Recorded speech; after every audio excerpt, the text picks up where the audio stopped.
The Thais have an expression, riding an elephant to catch grasshoppers.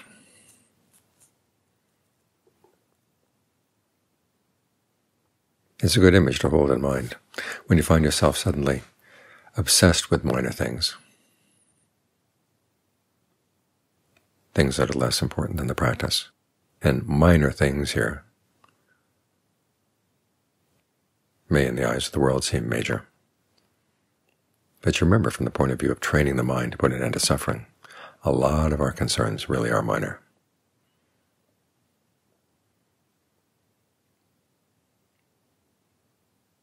Yet we lose sight of that fact. So we have to keep reminding ourselves. That passage where we chant regularly, one who is ardent with respect for concentration. The mind, when it's still,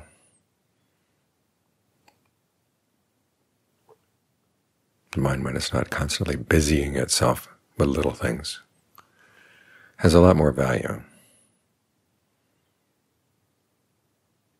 than we often think. For us, it seems like a big empty space. We go to all this trouble to clean out the space. And then there's another part of the mind that says, well, here's storage space. I now have the time to think about this, the time to think about that. When you have whole days to practice, it's all too easy to fill them up with little things. And the fact that they're filled up doesn't mean that they're of high value. And the fact that the mind can be empty and quiet doesn't mean that it has no value. Because the quiet mind is what allows you to see yourself, to understand yourself. That's the best thing a mind can do. There's so many things in the world that we can never really know. We know by inference. As the Buddha said, we can know by inference, we can know by what fits in with our current views. We can know by logic, we can know by trusting some authority. But that doesn't count as knowledge. Real knowledge is the mind knowing itself.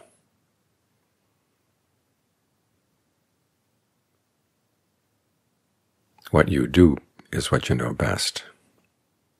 And all too often for us, that's an area that's totally obscured, because we're focused someplace else. So we clean out the mind so we can watch it. Nothing much may be happening, but that means that when something little happens, you're going to see it, if you keep your proper frame of reference. But if once you've cleansed the mind like this, open the mind, enlarge the mind like this,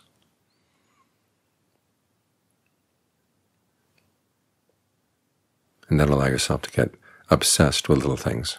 Think of the person riding the elephant to catch grasshoppers. You've got a mind that has a lot of value.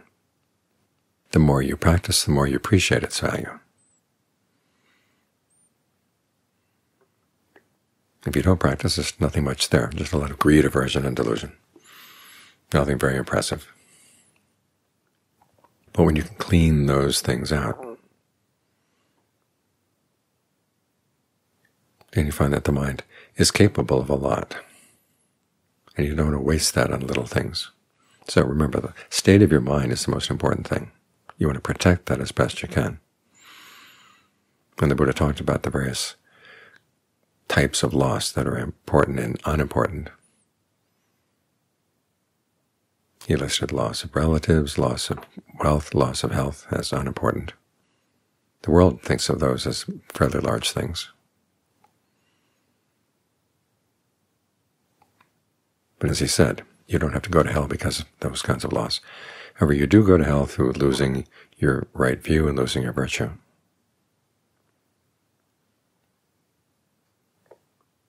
You may wonder why he doesn't include concentration. Well, virtue and right view are the foundations for right mindfulness. Right mindfulness, of course, is how you get the mind in concentration. So once you've got the foundations, you've got the rest of the building as well. Your right view keeps you focused here inside. What is the mind doing? This is where real knowledge is, watching the actions of the mind. and learning how to overcome our denial about what we're doing, our ways of obscuring to ourselves what we're doing. That's the most important thing we can do. Because if you can't know your own self, what are you going to know?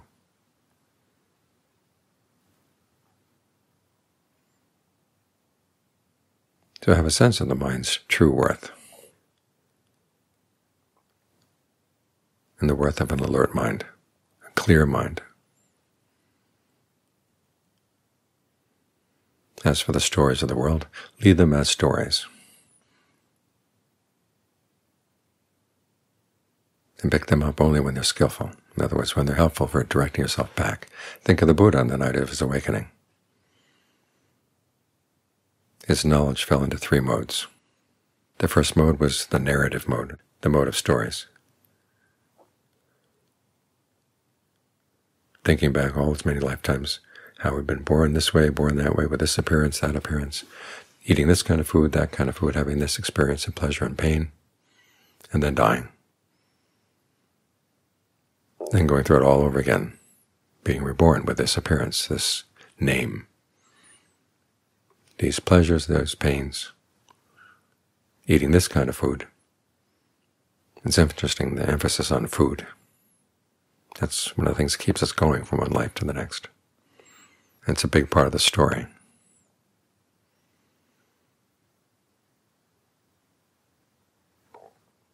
You know, once you've eaten some food, what is it? It goes through your system, you absorb some of it, and the rest you expel. And then you go looking for some more and some more. There's never enough. But notice, the mode of the knowledge was the mode of narratives. Who did what? What did he do? And what happened next? The mode of the second knowledge was of a worldview, seeing all the beings in the world. And when you see a worldview like that, you're looking for patterns. The pattern he saw was the pattern of skillful action versus unskillful action. Actions were basically intentions informed by views, depending on who you listen to, who you respect. But again, you listen to and you respect, and you still don't know, but you have some views, and you act on those views.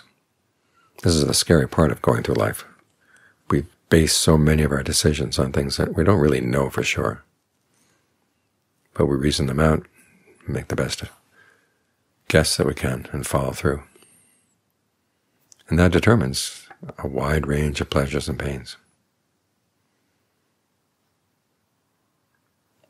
So the worldview sees patterns. But seeing the worldview is not the solution. It was turning around, looking inside the mind, seeing what the mind was doing. What views was it using? What intentions was it acting on? What intentions could be used to put an end to suffering? In this mode, there are no stories, there's no worldview, there's simply actions and results. It was getting down to this mode that the Buddha was able to solve his problems. Now, the other two modes, the way he used them, helped to focus him here. But the solution was in looking at things as events, right here, right now, the actions of the mind. That's the best thing the mind can do, because it can use that knowledge to find something that the mind doesn't do. In other words, something that is unfabricated. So when you're sitting here meditating and suddenly find yourself tied up in stories or tied up in worldviews, remind yourself, okay, you've got to get out of those stories, out of those worldviews, back into watching events here in the present moment. Now, whatever way you can direct the story or direct the worldview in this direction, that's fine. And sometimes you can just drop the stories. Other times you have to remind yourself, okay, someone mistreated me, and it was awful. But I was able to rise above that and become a meditator. Okay, what do meditators do? They focus on their minds. Same with your worldview.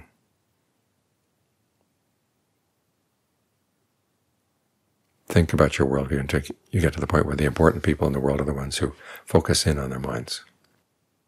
There was a nice passage in one of Ajahn Mahabhu's Dhamma talks where I wrote a little introduction to the talk, saying this was delivered to one of the more important monks of our day and age, he said. Well, it turned out it was a monk who was not well known at all, but someone of high attainment.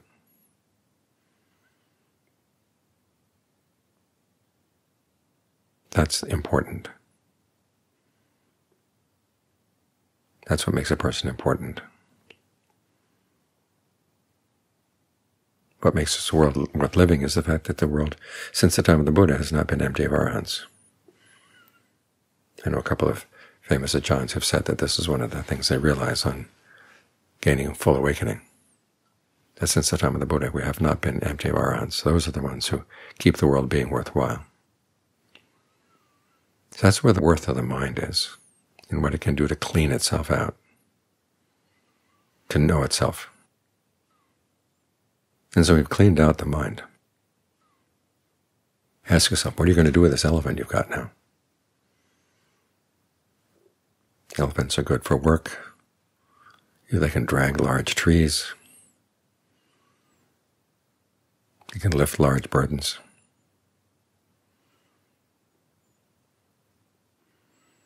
So what are the large trees in the mind that need to be dragged away? What are the burdens that need to be lifted off? Make sure you don't use this elephant to catch grasshoppers.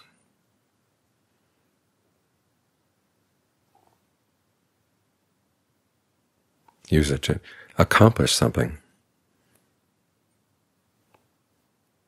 that more than repays all the work you went to get this elephant trained.